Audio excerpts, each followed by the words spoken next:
This is Most Innovative Companies from Fast Company, where we speak to visionary founders to understand how they think, how they innovate, and what lessons they have to help you and businesses of every shape and size. I'm James Vincent, a founding partner at Founder.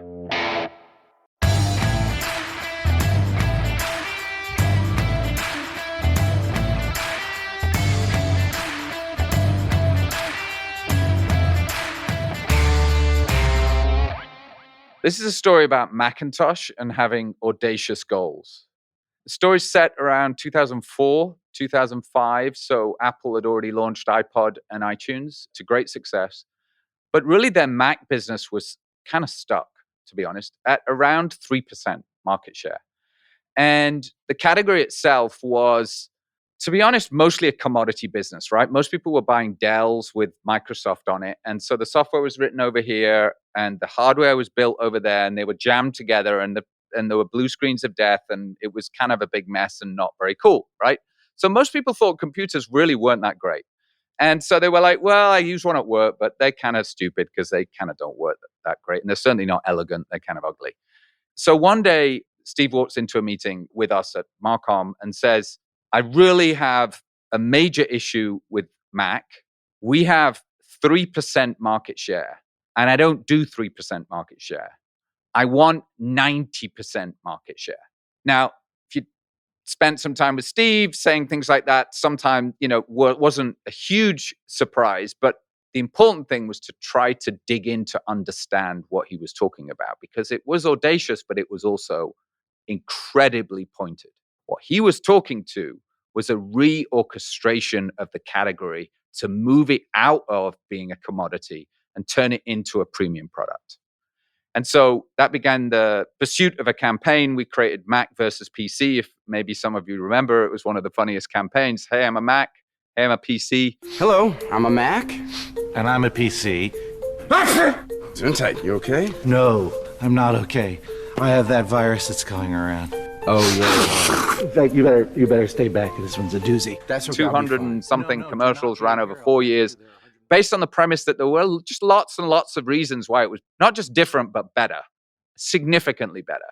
And we just saw the market share go up and up and up and up and up and up and up. And today, that campaign, of course, was, I think, changed some of the dimension of how Macintosh is considered. And you go on an airplane now and you look around, you see a fair amount of either computers that are Macintoshes or ones that look like MacBooks because they're just copied. But I think the most important thing to understand there was the audacious goal was 3% of the current market to 90% of the future market. And the future market, the 90% he wanted was of computers over $1,000. He wasn't interested in the way the current category was structured, where it was only 3%. He was interested in changing the category so they owned 90% of the top tier of it, which is, of course, what they do today. My guest today is Patrick Spence from Sonos, who, although he seems like a very nice Canadian nice guy and actually is, also sets audacious goals for his company, innovates incredibly, does it in his own unique and very special way. And I'm looking forward to sharing that with you. And here's my conversation with Patrick Spence from Sonos. So Patrick's the CEO of Sonos, probably one of the best known brands in audio, certainly home audio, established in 2002, worth billions of dollars, 1,500 employees, a fairly sizable and successful business, Patrick, that you're running. I'm going to imagine that the last couple of years of COVID, people were spending a lot of time at home, right? And you guys, I think, have done relatively well with that because people have invested in their homes. Is that fair to say? Absolutely. I think it was a shock, obviously, everybody shifting to home. But for us, we really threw out the playbook we had at that point and said, hey, how do we bring joy to all these people that are stuck at home? It really helped us get even more focused on our mission and trying to make sure that we could tell people how Sonos can really improve their life at home. Patrick, for those people that don't know, and I do know, I'd love to give you the opportunity to just describe how you got to Sonos, what you did before. Tell us a little bit about Patrick so people can get context for you. Yeah, you bet. So grew up in a small town in Canada. There were really kind of two formative things for me. One was that in second grade, I was introduced to this thing called a Commodore PET computer, and I absolutely loved it and really developed, a passion for technology and just what was possible with technology, the intersection of hardware and software. And I played a lot of team sports, and I ended up taking leadership roles in team sports, played pretty much every team sport out there. And I think those two things together really formed who I am today. I spent the first 14 years of my life working at a little company called RIM when it was started. This is before we invented BlackBerry. So I joined when there were 150 people, no revenue, no BlackBerry. And we took that to become an $80 billion company, 17,000 people across every country of the world, 80 million daily active users of BlackBerry Messenger. So into something, we could have never imagined, but a huge global company with a great brand. And then I wanted to kind of do it all over again and had the opportunity to join Sonos when it was about 200 people, 200 million in revenue. And we've taken that to today, 1,700 people and almost $2 billion in revenue. So my story is really one of that intersection of technology, consumers, and also trying to build cultures and brands that matter and create a great place for people to work. I can't resist the urge to talk about BlackBerry, of course. Yeah. Just because, everybody knows I spent some time with Apple and launched the product that challenged the BlackBerry or the Crackberry as was even described. But of course, BlackBerry is no longer. And so I'd love you to just sort of talk about, first, you helped build the company from before they had BlackBerry, and you grew and built a massive business with a great following and a very, very devoted fan base, right? Very loyal customers. Yes. And yet something came along and absolutely changed everything. And an innovation, let's say, a disruption, an innovation, Yeah. absolutely changed everything. And so just looking back at that moment, I'd love you to share the lessons as you see them for what BlackBerry did or didn't do, or you could have or couldn't do, because I know you were right in the middle of it and no doubt probably a squeaky wheel in that conversation. So please tell me the story. Yes, I was. In the same way, the touchscreen and Apple and how revolutionary that was, buttons on a product were revolutionary at one point too, where everybody said, there's no way, like this doesn't make sense, right? And nobody will use this and what's going on. And so we brought that into a world of paging and completely disrupted it. Then when we brought that and kind of incorporated the phone technology into it, at that point, Nokia, Sony Ericsson, Motorola were giants. And they said, this little company from Canada could never, make a dent in this. And, we became the leader in the smartphone space by really bringing the different parts together. And to your point of the iPhone as well, like leaping ahead and looking at the intersection of computing, software, the wireless networks, like all of it together. And I think we started to rest on our laurels to some degree as we pushed forward on that. We had an app store, but we weren't really pushing it as hard as we could have. And you saw, obviously, Apple really make a big push on that front and apps and open some of those things up. But I would say we also got distracted when Apple launched the iPhone. Verizon came to us and waved a huge check to create basically a response to the iPhone at that point, because AT&T had the exclusive on the iPhone. We deviated from what made us great, and we actually reacted to the iPhone and built, a competitive product called Storm. And when we launched that product, our first touchscreen product, it was a Black Friday of one year. Over that weekend, we sold a couple million units, but it was a terrible experience. We rushed the product out because of the push from Verizon, the response, the pressure of the iPhone, and it basically threw our reputation down the drain over the course of a weekend. Wow. And so I think there's an important lesson there, and we could talk about how it relates to Sonos, but I think you have to be mindful and you have to be aware of what's happening in the competitive dynamic, but you also have to be careful not to just respond, right? You have to know who you are, what customers you're serving, where your strengths are, and playing against that. And I think we lost sight of that, James, quite frankly. And then we had a chance after that to really pivot our business. And so we had 80 million daily active users for BlackBerry Messenger. And there was part of the company where we really wanted to take that. We had it working on iOS. We had it working on Android, on desktop PCs. We had a lot of support from the wireless carriers to actually make it a standard in the industry, because they saw iMessage as a threat. They saw Android as well as a threat to some of their messaging business. And we really ran into a classic innovator's dilemma situation where half of the company wanted to keep BlackBerry Messenger proprietary to the hardware to sell more hardware, because that's what we knew and what we did. And the other half recognized that, no, this is an opportunity to pivot and become really the standard and the leader in instant messaging and communication. At this point, WhatsApp had, I think, 5 million daily active users. We had 80 million. We had all the momentum. We could have built on that, but we just couldn't get there as an organization because people were scared, quite frankly, of giving up that hardware revenue and putting the faith in the fact we could go and work on BlackBerry Messenger across platform, and that would be a business. With regard to the fast company community, there's a lot of people working in all sizes of and all manner of companies, and just probably asking themselves, how do I solve the innovator's dilemma? How do I be a faster company? So, I wonder how you think about that and the lessons from BlackBerry. I feel like you've innovated even when you didn't need to, which is really an interesting way to think about it.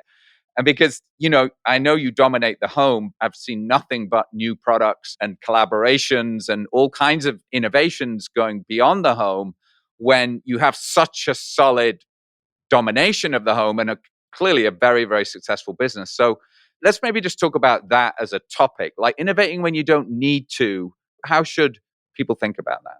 I mean, I have the experience of having lived through and put my blood, sweat, and tears into 14 years of building a company and seeing what happens when you're not continuing to push yourself outside your comfort zone. And I think that goes for us as individuals and as a company. And so one of the hardest things, I think, for a lot of the people that are probably listening or watching is that you need to focus to get your company to a certain point, right? It has to hit a point where you're testing product market fit, you're getting to a point where this works. And like, do you have lightning in a bottle?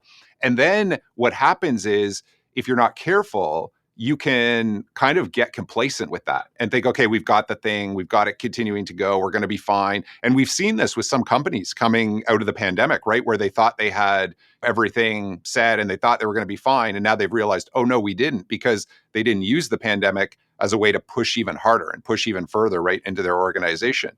But this really does drive me in terms of what else can we be doing? Where else can we bring what it is that we've built to people? What other things can we be building? And so I'll give you a couple examples. Certainly one that made our organization uncomfortable in the same way that BlackBerry Messenger going cross-platform would have made RIM uncomfortable was our IKEA collaboration. And really getting out of our comfort zone. We'd never partnered with anybody to co-build a product and co-design a product. And there was a lot of uncomfort in the organization. But I saw it very much as one of those moments where, hey, here's something to allow us to try new form factors, new price points, get us into new countries. And we did a lot of work with IKEA to see, is there a crossover in the kind of customers and where they are in their life as they think about what they want from Sonos. And so we had a good overlap there. And then it meant like working differently and working together. And it challenged a lot of people internally. But that helped us grow and think about different ways and think about new partnerships. And so that allowed us to, as well, to think about things like auto, right? And so we've done a collaboration with Audi and we've put Sonos in the automobile for the first time. And that's been uncomfortable for people. But we want to be the world's leading sound experience company. And that means stretching outside the home. That means bringing out the portable products that we've brought out as well and learning how to do battery technology and Bluetooth and things outside of the home. All of these things, I can assure everybody, makes people internally uncomfortable, stretches them out of their comfort zone. And it's exactly the thing, James, that has to keep happening in order for us to get better as people and for Sonos to get better as an organization. I'm going to tell a story. When you and I first met, we chatted and we got introduced through a board member. I remember at the end of that call, I was like, kind of jokingly, I'm like, Patrick, you need to get out more. And you laughed. And of course, what we meant was Sonos needs to get out of the home and not just be in the home. It's the comfort of dominating a category that then becomes part of the fabric of a culture that then kind of shuns innovation because it's really kind of comfortable. So internally, maybe you can just tell me a little bit more about how you manage innovation. Like, how do you keep that going? How do you do that? So there's some things organically that you can do, and then there's some things inorganically. And organically, we have some teams that are exploring. And I would say there are some people that are more explorers versus those that are, builders in the sense and kind of incrementally making products better and better.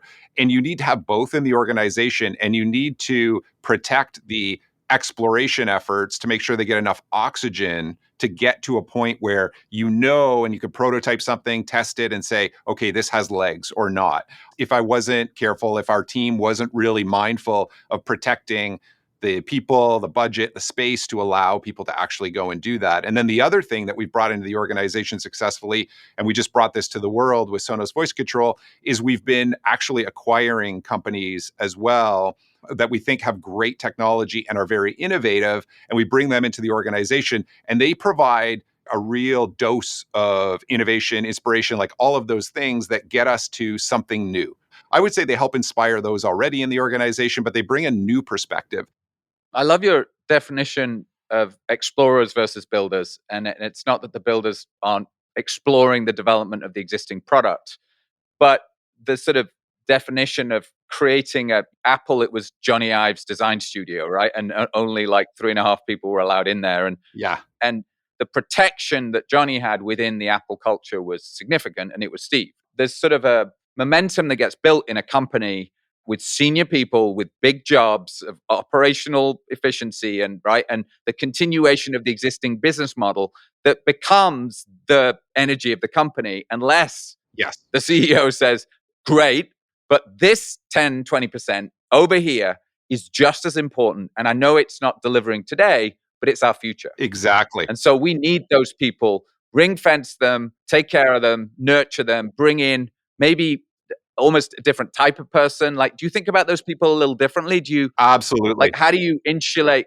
So I'll say like two things. One is I think it's the type of people. And so some of the folks that we've brought in from other startups that we've acquired, but also some of the people that are from early days Sonos, right, that have stuck with us. We've actually had them take on new kind of startup projects, right? Because they help build this company and their strength is really being able to be scrappy and kind of find that new thing and build it to a certain degree. But the other thing I'd say, James, is we have very much in the Apple way, like, created these teams, right, in these areas that we protect. But the big difference, I would say, and I do espouse to other leaders, I think the importance of we share those ideas and those concepts that we're working on with the whole organization, because I think it's inspiring to the rest of the team to see all the things that we're working on. And I think it triggers them to think even more about what's possible in their area. Right. And so we are different in that way. And I think it's the way of the future. And I've just found it to be a very, very powerful thing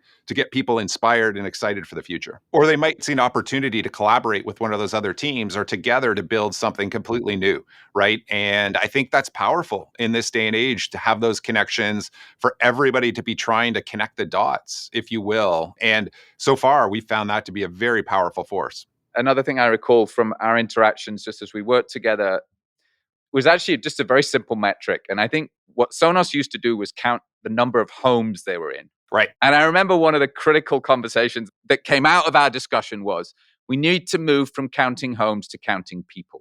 I have noticed in the last year or so, really a movement in the brand. I feel it to be more out in the world, more cultural, more connected with people. And to be honest, I think I used to think of Sonos as like rooms with speakers hidden in the corner. Yes. And I'm starting to think of Sonos as people carrying it around and having an interaction and bringing the emotion that music, of course, brings to them. You want to talk to that a little bit? Yeah. I mean, that has been a huge breakthrough for us, and connecting with that emotional side. I think coming from, more of an engineering idea and these beautiful products, right? We take such pride. I would argue nobody cares as much about building kind of an amazing product as our people do. And we build these things to be in your home for, 10 plus years. But using the metric we have around homes and rooms, and then as well, if you would have looked at the way that manifests in the way we think about things, and then the way we actually tell our story to the world, you would have seen a lot of imagery of beautifully curated rooms with our products kind of as the hero and no one in the room.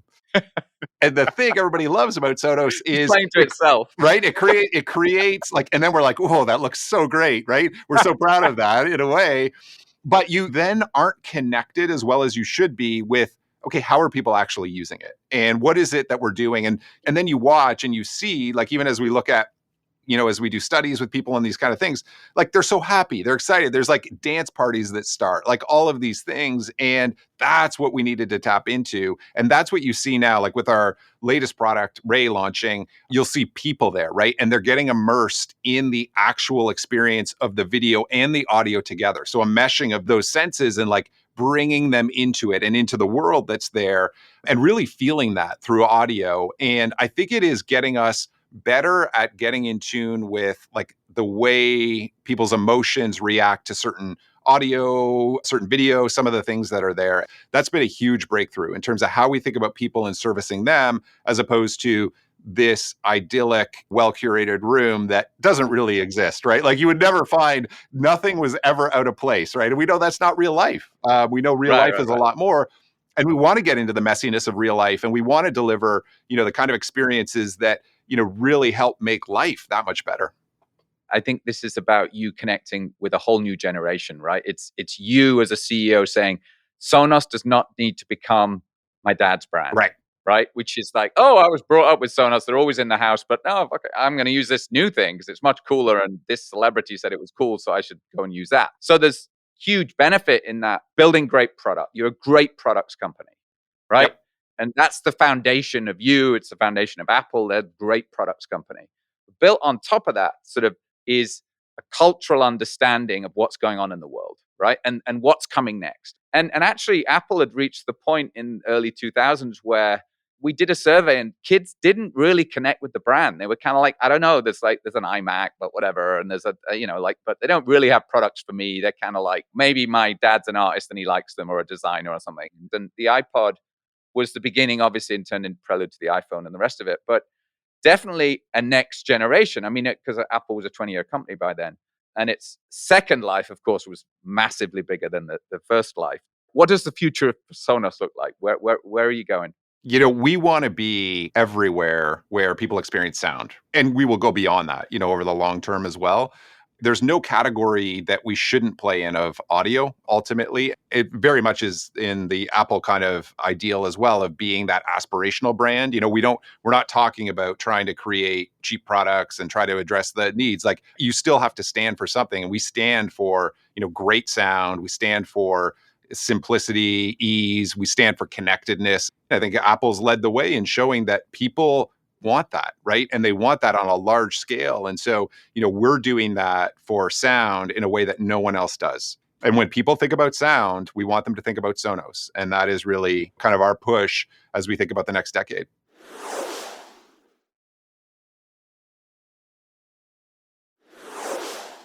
What are the lessons to be learned so that the big companies don't lose the advantage they have and don't find themselves BlackBerry-ized? And what I'm hearing from you is just constantly, relentlessly build innovation on top of the culture that you've established, which is very product focused. And so it's not about not being yourself, but it's about just constantly pushing a little bit further out of your comfort zone, bringing in new people so that you're always moving forward. James, the one thing I would say, from that BlackBerry experience of having, almost done a direct response to the iPhone, with what we did with BlackBerry Storm, is I think people need to also be thoughtful about if you see something happening in your competitive dynamic or set, what is the right step for you as an organization? So at Sonos, we saw Amazon and Google jump in with these cheap low-end speakers, right, with voice. And so there was a faction of the organization that said, oh, we should go build those $25 speakers, make a better $25 speaker and go, compete head on. And I said, that's exactly what we're not going to do, right? Because that's very much like responding to the iPhone with a worse iPhone. And instead, what we said is, no, we've always stood for providing customers choice and choice of all the services.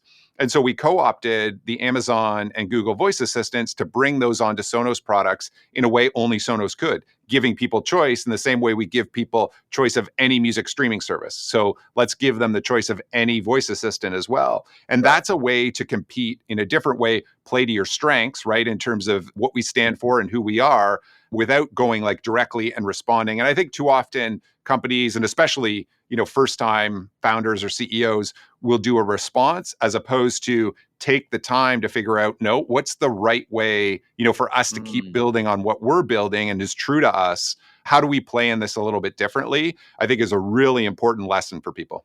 Yeah, I think time and time again, it's been proven that people will pay for good experiences, products, services, and to look at a category and say, "Oh no, no, we have to go down in order to compete." Actually, sometimes you go up in Exactly. order to compete. Sonos for me, it's almost like an Uber of its generation in a way. It's kind of like, oh, before Sonos, it was freaking impossible to get sound in your house. Yes. You're just like, oh, I've got this thing, but or have you got the connection with the thing and the thing with the, I don't know. If you got like, oh, fuck it, just play it out. You what, right? Totally. Right. And suddenly Sonos was just like, it just works. Yes. So I remember getting the first Sonos, whatever that was, put it in, couple of speakers, click. Oh my God, it works. Everyone's like, I want to play music. Oh, just jump on the what? What is that? Click, it works, right? And somehow Sony, I mean, all these other companies that seem to own consumer electronics in the home didn't see that or didn't get that. Like, what do you think that was? Well, and actually, I think it's a common thread through BlackBerry, Sonos, and as well Apple with what they've done. And what it is really using software and some of the emerging technologies to disrupt an industry, right? And so even with BlackBerry, I mean, the reality is all the stuff existed for a Nokia or Motorola to be able to create some of this, but what they didn't have was expertise on the software side to really build the hooks that you needed into the next generation of technologies.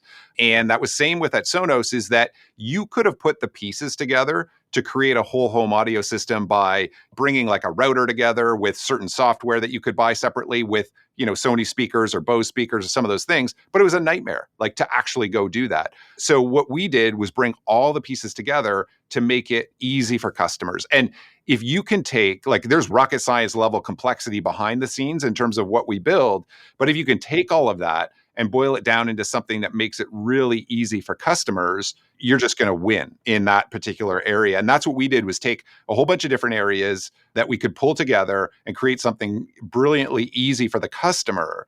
And that's a winning strategy. And I would say that was like a key thing for BlackBerry as well, because you could create the ability to put email on a mobile phone, but it was a nightmare for customers until we made that really simple. And at Apple, I think they've done that in terms of, you could have went for any mobile phone and got third-party apps. But Apple with the App Store made that simple in terms of being able to do that through what they did. And so those things that, we look at and in hindsight we take for granted are huge breakthroughs. And you want to look for those areas and those trends that maybe the current leaders don't necessarily think about. So the Sony, Panasonic, Bose, like leaders in the audio area, they didn't have any investment in software. They weren't thinking about streaming and the internet and all of these things. And so we used that and ran at that and those kind of industry trends in order to build something that we knew they couldn't, right? And deliver customers an experience that would make, music available in every room of your home if you wanted. I want to flip to culture and you and comparing Sonos with a couple of other companies. And then I want to hear you sort of talk about Sonos. So I'll just give a couple of examples. I'm going to use Netflix because I think it's because I'm always using Apple. So I'm going to use Netflix this time. They put out this amazing thing about 10 or 12 years ago. It's a document about the types of people that should come work at Netflix. There's a lot of very, very interesting things about it, but it's definitely about the very best. And they attracted some of the very best people in the last decade. And one of the things that stuck with me was we're not a family, we're a team.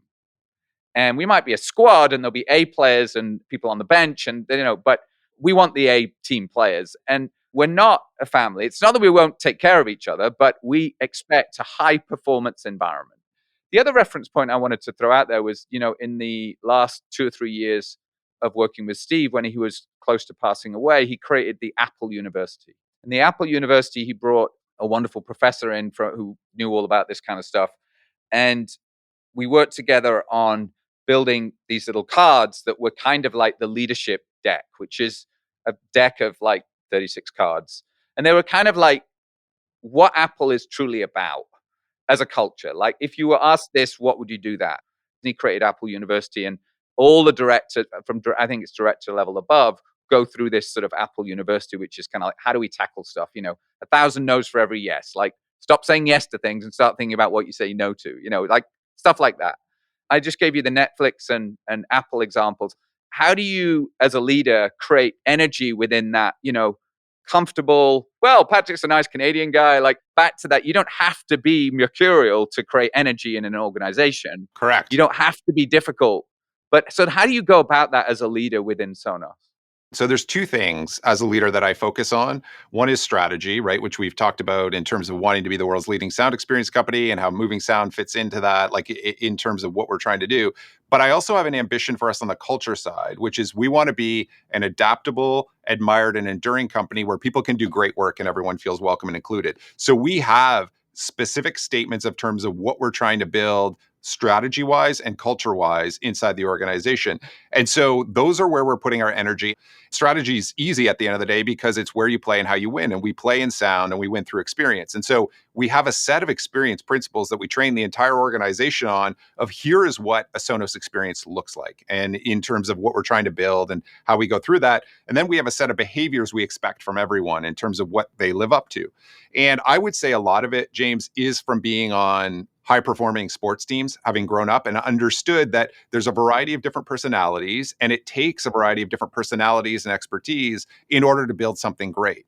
But you don't have to tolerate the asshole and some of these things that I think we in the past sometimes were okay with. It's not about selling somebody on the opportunity. It's about giving them the stories, getting a chance to meet with a lot of folks and understanding, is this going to work for, for both of us, right? In terms of what's there. And do you want to join a company that is trying to build something special in this way? But I think we probably at this point have a benefit to some degree of, you're selecting a bit for a company that's strong, but at the same time, one that is a challenger to some of the big tech companies that are out there, right? And so we are able to attract some very, very talented people that want to, really dive in and build and like push on those kind of things that can't happen inside a much bigger organization. And if I were a startup founder, I would be using that as a way to try and attract people as well, which is like, you get an opportunity here for an experience and probably like a breadth of impact and engagement that you wouldn't anywhere else. We use that to our advantage. But I think you can be collaborative, you can be respectful, you can go through and do these things and still be pushing each other, right? And I think it's hard. I think I have to set the right example. My leadership team does as well. But we are different in the way I've met a lot of companies in that I measure the people on my team kind of half based on what they've achieved and half based on how they've achieved it. So how have they led, with our behaviors? How are they showing up in the organization? All of these things. And I think that's important to build something that lasts because to me, it isn't about how we're doing today. For me, it's about, is Sonos growing, relevant, a cultural force 10, 20, 30 years after I'm out of here? At the end of the day, this is our opportunity to build something that has a positive effect on the world, right? And so that some of the amazing people that leave Sonos and go start another company will take some of the things that they learned here and hopefully use that there and create a culture where people can do great work. They want to be there. Everyone feels welcome and included, Right. and they're creating amazing products. And if we can have that impact, I think that's the best impact we can have on the world. That's lovely. You're trying to create a culture that is attractive for people to live in, to cooperate in, to get the best out of each other, to work with each other, and that you don't need the assholes to get to innovation. You just need to push gently but firmly, but you can create a safe environment within which to do that. Respect is one of the key things that's there. So respect, ownership. So people will take a sense of that ownership, and we're all owners, and we are through the way that we still continue to provide equity to everybody. Transparency as well. So again, going to that point of sharing what we're working on across the organization and collaboration. And so all of those things, I think, build a culture of trust and what we're trying to do. But being respectful also means if you don't agree with something or something's off the rails and people are pretending it's not, you speak up, right? And say, no, like this is important. I need to raise this and go through it. And so I think respect is the right thing for me. And we treat each other with that level of respect. That I've seen kind of through tech sometimes isn't always there. And I do think it's actually something that, sets us apart in a way. But I'll tell you, sometimes that does get misconstrued as niceness and it's not nice to escalate, right? Or something like that. And so I'm always, and my leadership team's always trying to teach people that no, respect means like you do speak up and with ownership, right? And some of these things. And collaboration doesn't mean we all agree and we compromise and create a crappy product. It still means, like we work through, and sometimes we're going to be in a situation where we do have to disagree and commit. So we have people that have certain responsibilities and make certain decisions that people won't agree with, and we still respect them in that, and we move on, right, in terms of what we do, because there is huge amount of tension in all of that. It's always running into each other, and making sure we can, work through that in a respectful way just is a superpower, quite frankly. I think the biggest takeaway for me from my conversation with Patrick at Sonos is to constantly be thinking about innovating even when you don't need to. Even when you dominate a category, what is it that's happening? What is it that's changing? Do you have people in your organization who are constantly thinking about growing and developing, not just where the next version of the existing product goes, but are there new categories? Is there new approaches? He used software as an example of something that entire massive companies had just basically not thought through. And that was the foundation of Sonos, cracking the fact that music is just hit a button and it works in your home. So I think, constant innovation, even when you don't need to, is the first lesson I would share. I think the second one, and I was ribbing Patrick about being the nice guy from Canada because we always sort of had that relationship. But I do think he very specifically stated that you can be an innovative company. It doesn't need to be mercurial, doesn't need to be sharp elbows. It can be collaborative. And he, I think, really spoke up for, with great pride, the culture that he'd created that was both a great place to work and a very innovative place to work. And, getting that balance right isn't always the easiest thing. And I think that it's testament to Patrick's leadership and to the success of Sonos.